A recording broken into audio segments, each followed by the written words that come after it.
Infinite series.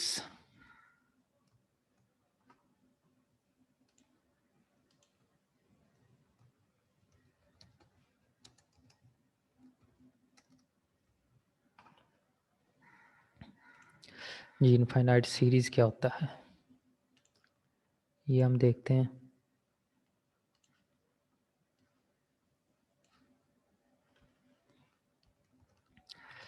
Let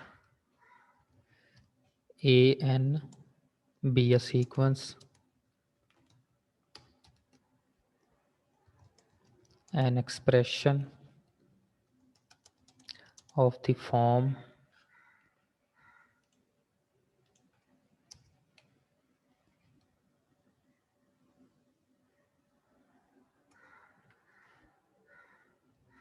A1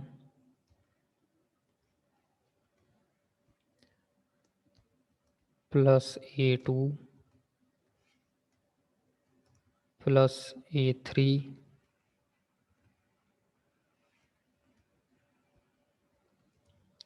plus up to so on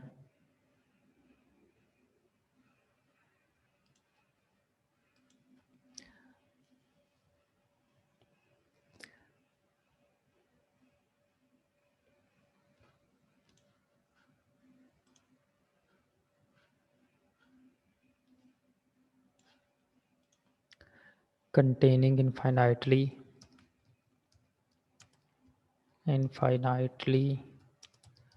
many terms of the sequence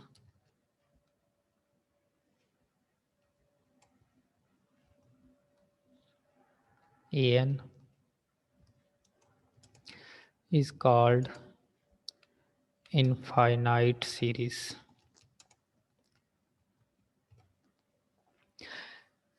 तो ये जी proper इसकी infinite series की definition है। हमने सीक्वेंस की थी। सीक्वेंस क्या थी? सीक्वेंस नंबर्स थे A1 comma A2 comma A3 इस तरह से था। A1 A2 A3 अगर हम उन सारी टर्म्स को ऐड कर दें, ठीक है, sum of the sequence, sum of the terms of the sequence, तो सीक्वेंस की अगर हम टर्म्स को ऐड कर देंगे तो हम उसको सीरीज बोलते हैं। अगर वो इनफाइनाइट है तो हम इनफाइनाइट सीरीज बोलेंगे, और अगर वो इनफाइनाइट नहीं होगी, फाइनाइट होगी, तो फिर हम फाइनाइट सीरीज बोलेंगे। ठीक है, तो सीरीज का मतलब क्या हुआ कि जितने भी सीक्वेंस, जो भी सीक्वेंस हमारे पास है उसकी जितनी भी टर्म्स हैं, तो सब टर्म्स को अगर हम ऐड कर दें, ये A1 plus A2 plus A3, तो इनको अगर हम ऐड करते हैं, ये सारी टर्म्स अगर आप देखें तो इनको हम ऐड करते जाएं, तो ये जो बनेगी इसको हम सीरीज बोलते हैं। ठीक है, और इसको हम सिंबॉलिकली किस तरह से लिखते हैं? सीरीज को हमने जब लिखना होता है एक कम्पैक्ट फॉर्म में, तो उसको हम कुछ इस तरह से लिखते हैं समीशन की फॉर्म में। Sum of n is equal to 1 to infinity. ठीक है, क्योंकि ये इन्फिनिट टर्म्स है। अगर इन्फिनिट टर्म्स ना हो तो जितनी टर्म्स हो आप उतनी वो टर्म्स लिख सकते हैं। ठीक है, तो इसको हम इस तरह से लिख सकते हैं, या फिर हम बगैर n के भी लिख सकते हैं। n इज इक्वल टू 1, वो अंडरस्टूड सी बात होती है। ठीक है,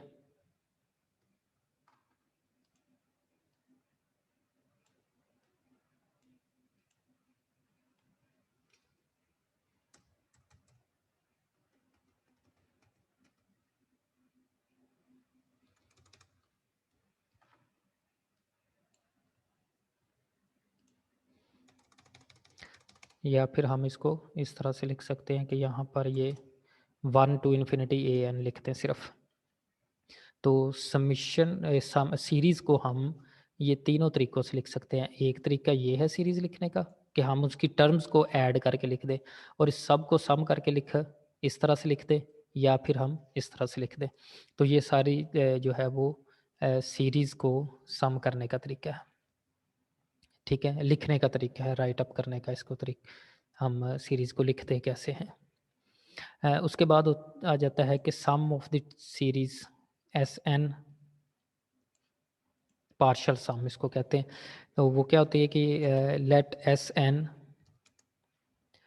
denote the sum of first n terms of the series। अगर हम इस सीरीज को 1 का नाम दे दें, मैं इस सीरीज को नाम दे देता हूँ जी 1, तो यहाँ पर हम लिख सकते हैं कि ये सीरीज 1 जो है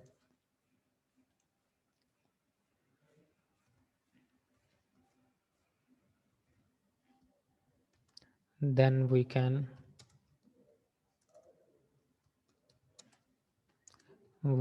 write, हम कैसे राइट करेंगे ये S1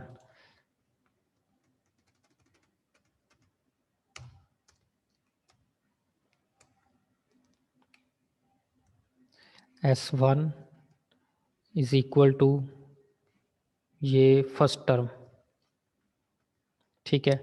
इसी तरह से जब हम S2 लिखेंगे, S2 S1 का मतलब सम ऑफ 1 टर्म, तो एक ही टर्म है तो उसका सम। S2 का मतलब होगा सम ऑफ 2 टर्म्स, यानी कि A1 प्लस A2, 2 टर्म्स का सम, ठीक है। इसी तरह से S3 का मतलब क्या होगा, S3 is equal to sum of 3 terms, A1 plus A2 plus A3, ठीक है। इसी तरह से सम अगर हम S4 करेंगे,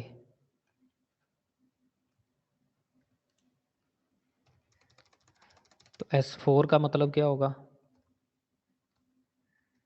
S4 is equal to sum of 4 terms, A4 तक हो जाएगा, ठीक है। और इसी तरह से हम इसको सो ऑन, ये इसी तरह से ये चलती जाएगी। और Sn इसका क्या बनेगा, nth टर्म का अगर हम सम करना चाहें तो वो Sn बन जाएगा, उसको हम Sn। अब n का मतलब, Sn का मतलब क्या होगा, कुछ भी, मसलन 10th टर्म का हम 10 टर्म्स का हम सम लेना चाहते हैं, 20 टर्म्स का सम लेना चाहते हैं, 100 टर्म का सम लेना चाहते हैं, ये एक जनरलाइज लिख देते हैं Sn, ठीक है। तो Sn इसका क्या बनेगा, सम ऑफ n टर्म्स, ठीक है। तो ये सम ऑफ n टर्म्स बन जाएगा, तो n टर्म्स का सम उसको हम Sn कहते हैं, इसको हम कहते हैं जी पार्शियल सम। अब ये एक सीक्वेंस बन जाती है, अगर आप देखें गौर से देखें इसको, तो ये एक सीक्वेंस बनती है। अब वो सीक्वेंस क्या बनती है, मसलन ये S1 लिखा है, S2, तो ये हमारे पास एक सीक्वेंस बन गई, S1 S2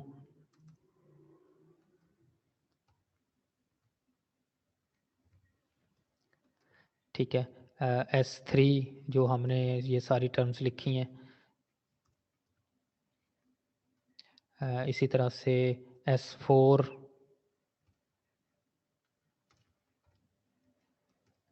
and up to so on, कहाँ तक ये हमने लिखा जी, Sn तक।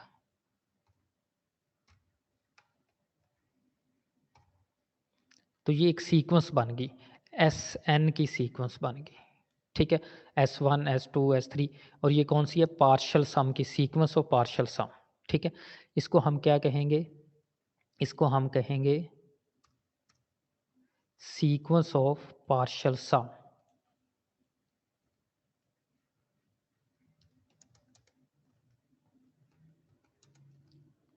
पार्शियल सम, ठीक है। तो ये सीक्वेंस ऑफ पार्शियल सम बन गया। तो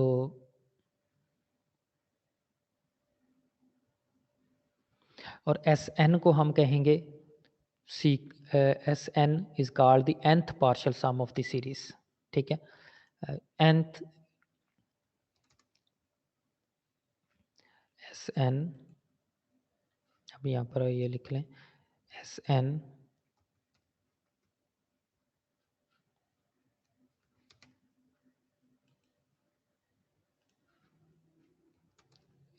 is called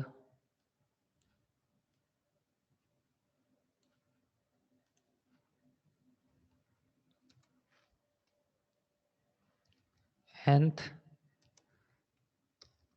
partial sum of the series। अब वो सीरीज़ कौन सी है, वो हम जानते ही हैं कि ये वाली सीरीज़, ठीक है। तो ये इसकी nth पार्शियल सम बन गए।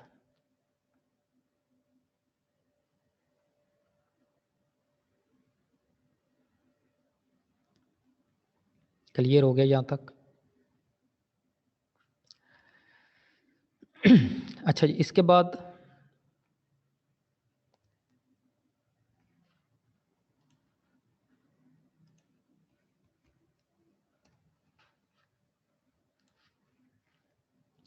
एक और डेफिनेशन है कि अगर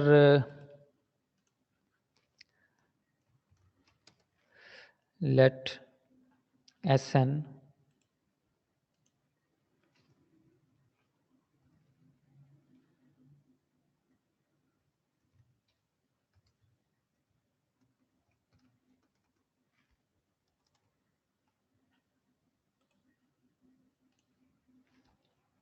be the sequence of partial sum of the series। अब ये सीरीज़ कौन सी है? Partial sum of the series summation n is equal to 1 to infinity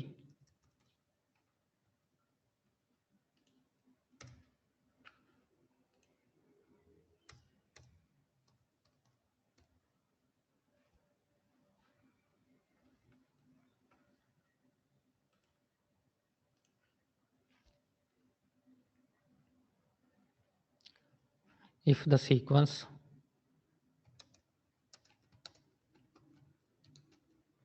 अब ये जो अभी हमने Sn वाली सीक्वेंस बनाई थी,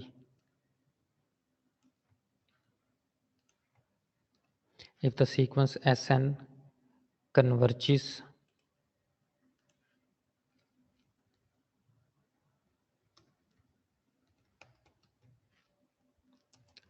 to the limit S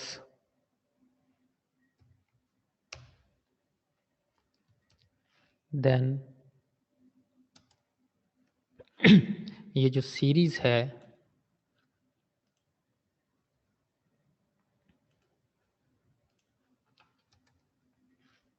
ये कन्वर्ज करेगी।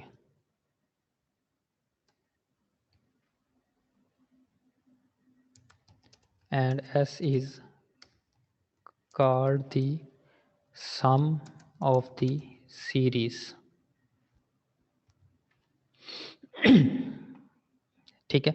अब ये यहाँ पर ये क्या कहना चाह रहे हैं कि ये जो हमने सीरीज़ बनाई थी S1 S2 S3 sorry sequence बनाई थी S1 S2, ठीक है, ये वाली सारी सीक्वेंस, अगर तो ये सीक्वेंस जो है वो ये सीक्वेंस कन्वर्ज करेगी, तो ये सीक्वेंस कैसे कन्वर्ज करती है वो हमने 8.1 एक्सरसाइज में ये सारा पीछे पढ़ा है कि सीक्वेंस कैसे कन्वर्ज करती है। इसकी limit n approaches infinity Sn लेंगे, तो अगर वो कन्वर्ज करेगी तो इसका मतलब है कि ये जो गिवन सीरीज़ है ये भी कन्वर्ज करेगी, ठीक है।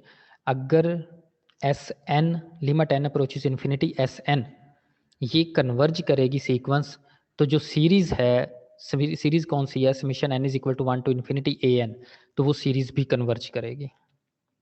अगर ये सीक्वेंस डाइवर्ज करेगी मीन्स कि इसका जो आंसर है कोई डेफिनेट नंबर नहीं आता, लिमिट इसकी limiting value n approaches infinity वो कोई डेफिनेट नंबर नहीं आता, वो कोई इनफाइनाइट वैल्यू आ जाती है, इन्फिनिटी आ जाती है, तो फिर हम ये कहेंगे कि ये सीरीज़ डाइवर्ज करती है, ठीक है। तो ये इसका सारे का मतलब ये हो गया। तो जब भी हमने सीरीज़ की सीरीज़ को चेक करना होगा कि ये सीरीज़ कन्वर्ज कर रही है, ये डाइवर्ज कर रही है, तो हम उसका पार्शियल सम लेंगे, उसकी जो एस एन होगा उसको हम लिमिट एन अप्रोचेज इन्फिनिटी उसकी लिमिट निकाल लेंगे। अगर वो लिमिट एस एन की जो लिमिट है एन अप्रोचेज इन्फिनिटी वो कन्वर्ज करेगी, यानी कि कोई डेफिनेट नंबर आएगा तो हम कहेंगे कि सीरीज़ भी कन्वर्ज कर रही है, और अगर वो कोई इन्फिनिटी आ जाएगी तो हम कहेंगे सीरीज़ डाइवर्ज कर रही है। क्लियर हो गया जहाँ तक ये चीज़? अच्छा, इसके बाद हमने कुछ सीरीज़ पहले भी पढ़ रखी हैं, जैसे अरिथमेटिक सीरीज़ होगी, ज्योमेट्रिक सीरीज़ होगी, हार्मोनिक सीरीज़ होगी। ठीक है? ये हमने अरिथमेटिक सीरीज़ कौन सी होती है? अगर आपसे ये पूछा जाए अरिथमेटिक सीरीज़, ये जस्ट मैं आपको थोड़ा-सा रिवाइज़ करवाने लगा। अरिथमेटिक सीरीज़, तो अरिथमेटिक सीरीज़ क्या कौन-सी सीरीज़ होती है जिसमें जो टर्म्स होते हैं उनमें एक प्रॉपर डिफरेंस होता है। ठीक है? A1 plus A1 plus D हम उसको इस तरह से कुछ लिख सकते हैं, जिनका कॉमन डिफरेंस सेम होता है। ठीक है? बिल्कुल। तो हम उसको अरिथमेटिक सीरीज़ कहते हैं। ठीक है? उसको कुछ हम इस तरह से लिखते हैं यहाँ पर A1 प्लस A2 यहाँ पर अगर लिखना हो तो हम जो सीरीज़ है उसको सम की फॉर्म में, जैसे फॉर एग्ज़ाम्पल 2 हो गया, 4 6 8। अब क्योंकि इसमें सेम डिफरेंस आ रहा है तो हम इसको अरिथमेटिक सीरीज़ कहते हैं। ठीक है? इसी तरह से ज्योमेट्रिक सीरीज़ हम किसे कहेंगे? ज्योमेट्रिक सीरीज़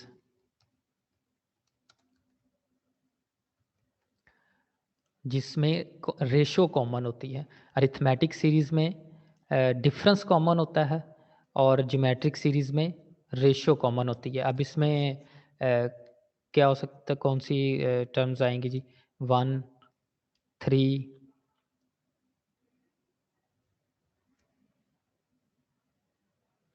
9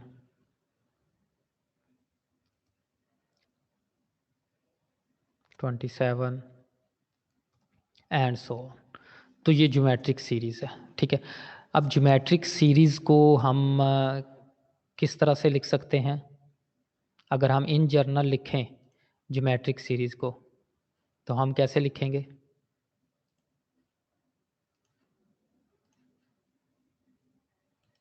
यहाँ पर लिखते हैं जी ज्योमेट्रिक सीरीज़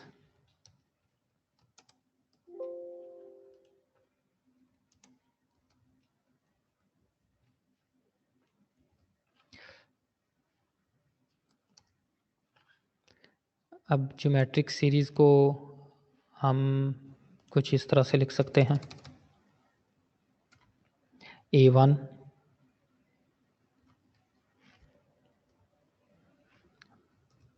प्लस A1, यहाँ पर A ही काफ़ी है, A लिख लें तो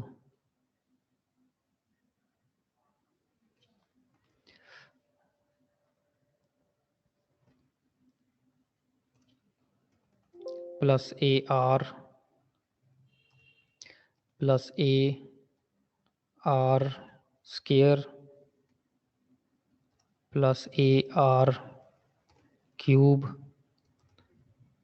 plus so on plus AR n-1। ये पावर n-1 हो जाएगी ना, क्योंकि यहाँ तक n टर्म्स बन जाती हैं। ये देखिए ज़रा आप, ये फर्स्ट टर्म है, ये सेकंड टर्म है, तो r की पावर 1 है, तो ये n टर्म्स हो जाएंगी। nth टर्म है लेकिन r की पावर n-1 होगी, क्योंकि एक टर्म में, पहली टर्म में r की पावर 0 है। ठीक है? तो r की पावर 0 से यहाँ पर स्टार्ट हो रहा है। यहाँ पर आप r की पावर 0 लिख भी सकते हैं और ना भी लिखें तो फिर भी ठीक है। 0 से स्टार्ट होगा, तो इसकी nth टर्म हम क्या लिखेंगे? AR raise to power n-1। ये इसकी nth टर्म बनेगी। तो nth टर्म इसके बाद plus up to so on अगर इन्फिनिट टर्म्स हैं, तो ये हमारे पास ज्योमेट्रिक सीरीज़ बन जाती है। और ज्योमेट्रिक सीरीज़ को हम कुछ इस तरह से लिखते हैं, समिशन यहाँ पर आएगा n is equal to 1 to infinity an। ठीक है, ये हमारे पास एक ज्योमेट्रिक सीरीज़ आ गई है। अब इसका अगर हम सम करना चाहें, ये मीन्स कि हम इसका एस एन निकालते हैं, तो ज्योमेट्रिक सीरीज़ का एस एन निकालने का हमारे पास जो फार्मूला हमने फर्स्ट ईयर में भी पढ़ा हुआ है वो क्या है, A minus A R raise to power N over 1 minus R. और यहाँ पर ये कंडीशन ये है कि R should not be equal to 1। R 1 के इक्वल नहीं होना चाहिए, क्योंकि अगर आर 1 के इक्वल होगा तो ये ज़ीरो हो जाएगी, डिनोमिनेटर ज़ीरो हो जाएगा। ठीक है, अच्छा ये तो हो गया एस एन। जब हम sum of in n terms हम करेंगे ज्योमेट्रिक सीरीज़ की, ठीक है, तो सम ऑफ एन टर्म्स करेंगे तो वो हमारे पास 1 minus a minus a minus A R raise to power n होगा। इसको हम मज़ीद अगर ऐसे भी लिख दें कि A into 1 minus R raise to power N, ठीक है, ओवर 1 माइनस आर, फिर भी ठीक है। तो ये दोनों तरह से इसका सम हम निकाल सकते हैं। तो ये तो हमारे पास हो गया एस एन। ठीक है, तो अब सम ऑफ ये पार्शियल सम की हमारे पास सीरीज़ आ गई, पार्शियल सम आ गया, एस एन आ गया। अब हम इसकी एस इन्फिनिटी यानी कि सम ऑफ एन टर्म्स, यानी कि इसकी अगर हम लिमिट लें, ठीक है, तो जब हम इसकी लिमिट इस पर अप्लाई करते हैं तो लिमिट एस एन निकालते हैं, तो वो क्या बनेगी, लिमिट हम लेते हैं n approaches infinity S n that is equal to, ये लिमिट एन अप्रोचेस इन्फिनिटी, और ये हम इस टर्म की या उस टर्म की, ये दोनों में से कोई किसी को भी लिख लें, तो इसका हम एन अप्रोचेस इन्फिनिटी निकालते हैं। तो यहाँ पर हमारे पास जो है वो 3 तरह के आंसर्स आते हैं। कौन कौन से आंसर आते हैं, नंबर 1 पर हमें आएगा जी कि ये S is equal to,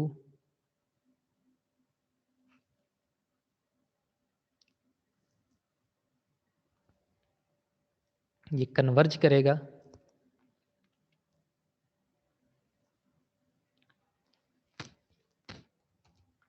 converges.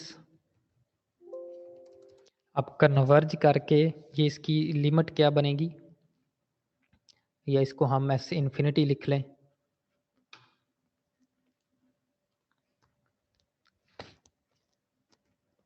और ये बनेगी ए ओवर 1 माइनस आर।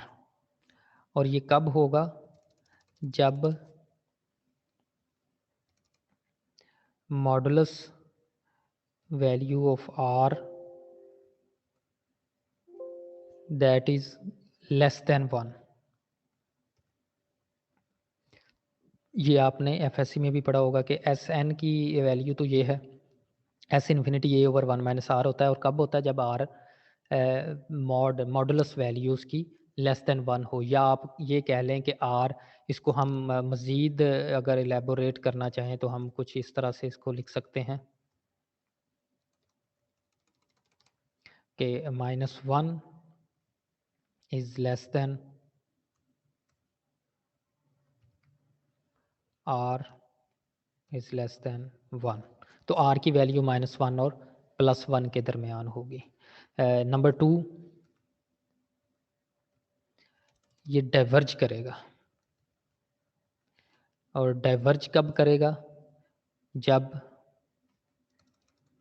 यही वैल्यू ग्रेटर देन 1 होगी।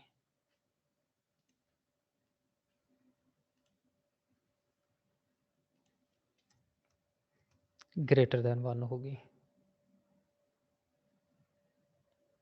ठीक है। और तीसरे नंबर पर है कि अगर r जो है वो मॉड इक्वल टू 1 आ जाए तो फिर क्या होगा।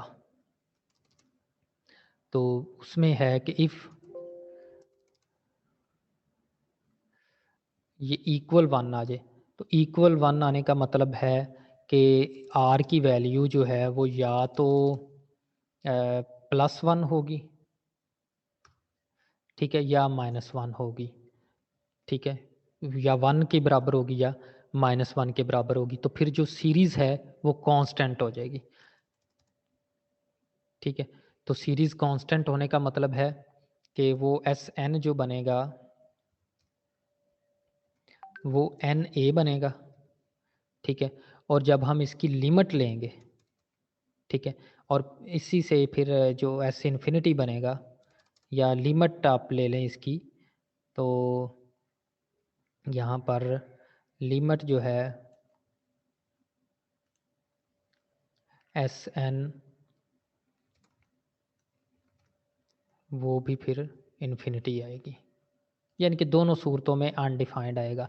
ज्योमेट्रिक सीरीज़ हमेशा कन्वर्ज, ये इसका जो एक समरी और खुलासा इसका ये है कि ज्योमेट्रिक सीरीज़ अगर उसमें रेशो जो है कॉमन रेशो वो लेस देन 1 है तो वो सीरीज़ कन्वर्ज करेगी, अदरवाइज डाइवर्ज करेगी, ठीक है। दोनों सूरतों में डाइवर्ज करेगी।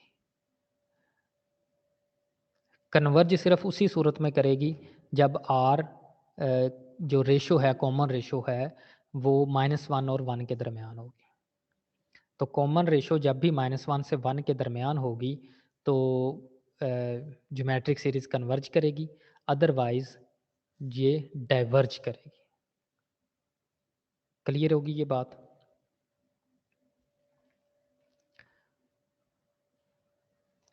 अब आते हैं, ये एग्जाम्पल नंबर 2 है इसकी, find the sum of the series.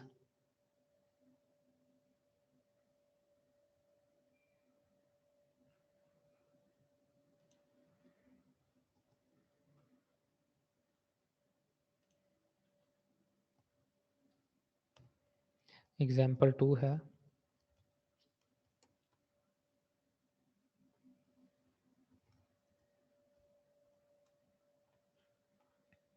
अब हमने सीरीज़ फाइंड करनी है। कौन सी series, sum of the series, ये है n is equal to 1 to infinity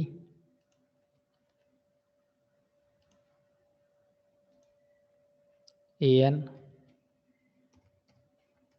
that is equal to 3/10 plus 3/10 raised to power 2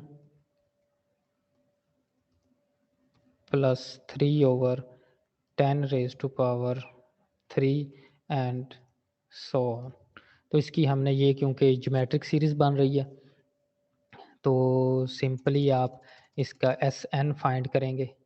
तो Sn जो होगा वो, क्योंकि ये ज्योमेट्रिक सीरीज़ है और r इसमें 1/10 है, तो आप सिंपल इसमें वो फार्मूला लगा सकते हैं। इसमें आप देखें कि a जो है वो 3/10 है, ठीक है, और r जो है वो 1/10 है, तो आप वो फार्मूला लगा सकते हैं 3/10 इंटू 1 माइनस r जो है वो 1/10 है, तो 1/10 रेज टू पावर n हो जाएगा, और इसी तरह से जो ओवर में 1 माइनस 1/10, तो ये इसके Sn बन जाएगा, ये सम ऑफ द सीरीज़ हो जाएगा, ठीक है। तो अगर हम इसकी, क्योंकि ये इनफाइनाइट सीरीज़ है तो सम लिमिट इसकी ले लें, लिमिट n अप्रोचेज इन्फिनिटी, ठीक है। तो जब लिमिट n अप्रोचेज इन्फिनिटी इसकी लेंगे तो वो 1/3 आंसर आ जाएगा। क्लियर हो गया। तो ये आप यहाँ पर ये लिख सकते हैं, limit n approaches infinity Sn, ये बन जाएगा आपके पास ओनली 1/3।